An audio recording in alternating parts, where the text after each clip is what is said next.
Bonjour et bienvenue dans un nouvel épisode de Mode & Matcha. Aujourd'hui on se retrouve avec Kelly Frémont, spécialisée dans le fitness et la mode. Quelles sont les marques de sport les plus fashion pour toi? En premier TVO, Define et Roar Active. Ok, je n'en connais aucune des trois. Quelle tenue de l'été t'as le plus marqué dans ta garde-robe? L'apparition du Capri.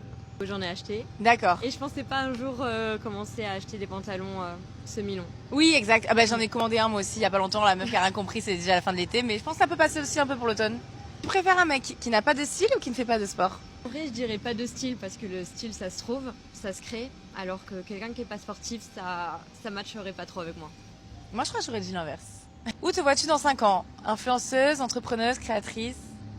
Toujours influenceuse, mais je pense que j'aurais entrepris pas mal de choses Ok. entre temps. T'as des petits... Ouais, j'ai des petits. D'accord, mais pour l'instant, d'accord. On ok. garde ça secret. Ok. Qui a un rapport avec le fitness? Une partie, oui. Ok. Ta marque luxe préférée?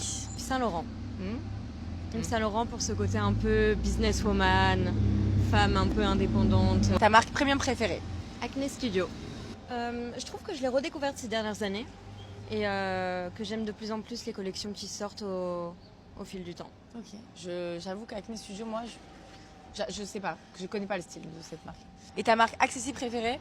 Urban Outfitters. Ok, quelqu'un ne m'a pas dit Zara. Tu peux trouver une petite pièce un peu, c'est décalé, mais tu peux trouver la petite pièce Oui, oui, décalée. oui. Bah, moi, je connaissais cette marque beaucoup quand j'étais à Londres. Qui a le plus de style sur la Côte d'Azur? Montaigne. Ouais, c'est vrai. Montaigne. Elle a beaucoup de styles différents, en vrai, elle s'adapte. Une influenceuse ou un influenceur qui t'impressionne un peu à travers les réseaux?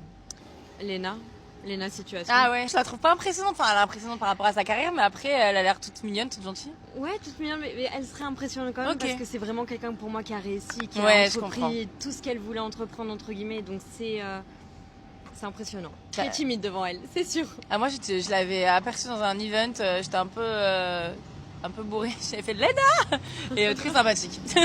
C'est naturel, mais ça passe. Ton tour de me poser une question mode. Si tu devrais garder qu'une seule paire de chaussures jusqu'à la fin de ta vie, entre une paire de baskets ou une paire de talons. En vrai, je porte plus de talons que de baskets, mais tous les jours, des talons. C'est-à-dire, si j'ai envie de faire une randonnée, je suis obligée d'être en talons. Elle est sympa là. J'ai là une paire de baskets, mais bon, franchement, à contre-cœur. Pas très basket, moi. Ok. Mais là, franchement, talons tous les jours, avec ma petite et tout, ça va être compliqué. Puis rouge en basket, du coup. C'est innovant. Ok, bah merci beaucoup pour cette petite interview. Merci C'est à la première toi. fois que tu goûtais le matcha? Oui, c'était la première fois, mais je suis vraiment agréablement surprise. Voilà, bon, bah, très bien. On a encore une alliée de plus dans la team du matcha. Bisous!